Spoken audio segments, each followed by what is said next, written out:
prašome. Tai ačiū pirmiausia už suteiktą žodį. Taip pat esant tokiai galimybei noriu jūs visus pasveikinti su artėjančiom šventėm.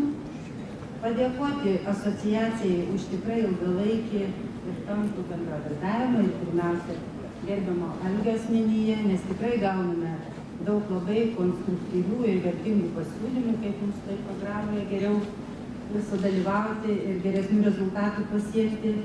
Ir, žinoma, palinkėti jums, kad šiandieninės jūsų konferencijos pavadinimas Miškas žmogui, o žmogus miškui iš tikrųjų taptų realybė, o kad tai įvyktų, kiek įmanoma stengiamės prisidėti ir su savo kaimo plėtros 14-20 metų programa. Taigi mano užduotis šiandieną pristatyti trumpai jums paramos miškų sektoriui pagal dabartinę programą kaimo plėtros galimybės ir, aišku, apžvelgti tai, kaip mums tai sekasi įgyvendinti.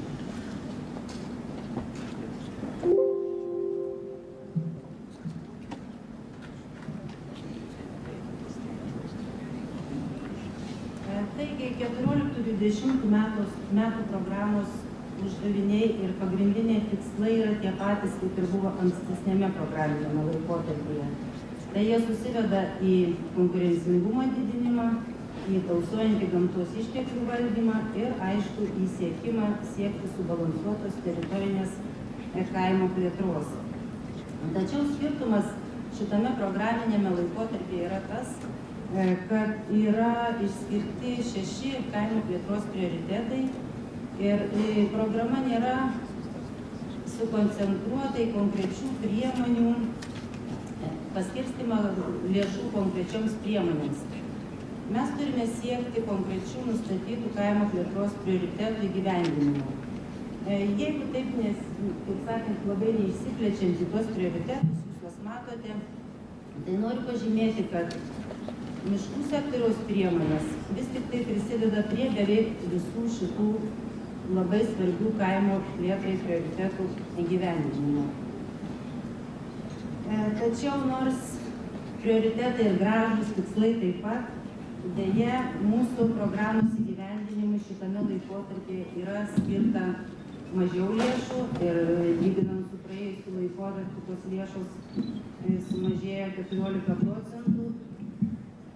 Tai žinoma, kokie tie tikslai bebūtų, biudžeto sumažėjimas turi įtakos jų įgyvendinimui. Maža to, šitame laikotarpyje yra nustatyti tam tikri apribojimai, reikalavimai, kaip tą turimą biudžetą galima paskirstyti. Tai yra privalomai nustatyta, kad dalis lėšų ne mažiau kaip 30% būtų skiriama klimato kaitos švelninimo priemonėms. Taip pat privalomai turi būti 5% lyderio programai skirta. Čia jūs skaidrėje matote skaičius truputį kitus, nes Lietuva pasirinko, kad klimato kaitos švelninimui skirti 36% lėšų, daugiau negu privalomai nustatyta, lygiai tas pats su lyderiu. Taip pat dalis kaimo plėtros lėšų turi būti skirta techninės pagalbos įgyvendinimui ir didelę dalį sudaro tęstiniai įsipareigojimai. Tai čia, pavyzdžiui, kalbant apie miško priemonės, tai iš tikrųjų tęstiniai įsipareigojimai, kaip jūs žinot, miško priemonės yra ilgalaikės, ne vienmetės ir užima didžiąją dalį. Mes skaičiavome, kad kai kurie tęstiniai įsipareigojimai dar iki 22 metų turi būti mokami.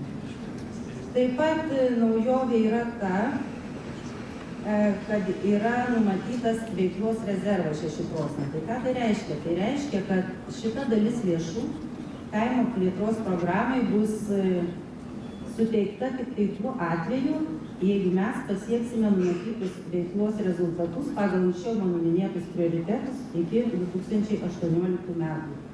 Tai todėl šiandieninė mano toks pristatymas išeinant iš tos tokios bendros situacijos labiau orientuotas į tai, kaip mums sekasi miškų sektoriaus priemonėse tuos tikslus pasiekti, kokias matome problemas ir kaip jas galime spręsti. Čia jūs matote meniu visą priemonių kaimo plėtros, kurias pasirinkome. pasirinkta tikrai beveik visos priemonės, kurios yra galimos pagal kaimo plėtros programą. Aš tai asmeniškai turiu didelių abejonių, ar tai yra tikslinga, nes galbūt kartais geriau orientuotis į mažiau, bet turėti geresnį rezultatą, bet dėja yra taip, kaip yra. Nepasirinkome tik 2 priemonių. Ir palyginimui galiu pasakyti, kad tokia šalis kaip Olandija įgyvendina tik 6 kaimo plėtros priemonės. Taigi, pereinant prie konkrečių labiausiai, tampriausiai su miškų sektoriu susijusių priemonių, dar norėčiau paminėti, kad šitame laikotarpyje yra 2 labai svarbus akcentai, kuriuos norėčiau pabrėžti. Tai yra tai, kad visos išlaidos yra tinkamos tik tai po paraiškos pateikimo, nebėra taip vadinamų retro išlaidų. Ir kitas dalykas, kad šiame laikotarpyje yra įgyvendinama nauja projektų atrankos tvarka.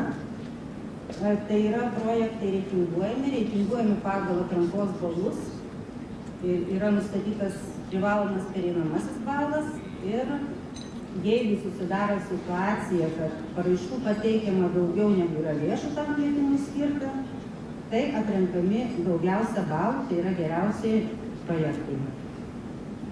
Ir lėšų padidinimas jau po paraiškų surinkimo yra negalimas, išskyrus vienu atveju, jeigu tai susijęs su vienodą atrankos balų surinkusių paraiškų finansavimu.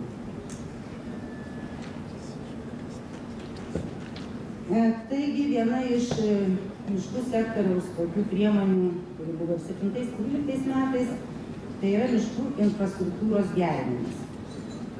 Didelių pasikeitimų šitoje priemonėje nėra. Išskyrus galbūt pasakyčiau tai, kad dabar čia gali kreiptis paramos ne tik tai fiziniai ar juridiniai asmenys, bet ir jų grupės pagal miškinę veiklos sutartį. Tai čia šitas pakeitimas atliktas atsižvelgus tikrai jūsų asociacijos siūlymus, kadangi praeitame laikotarpyje galimybė žmonėms kooperuotis ir teikti vieną paraišką.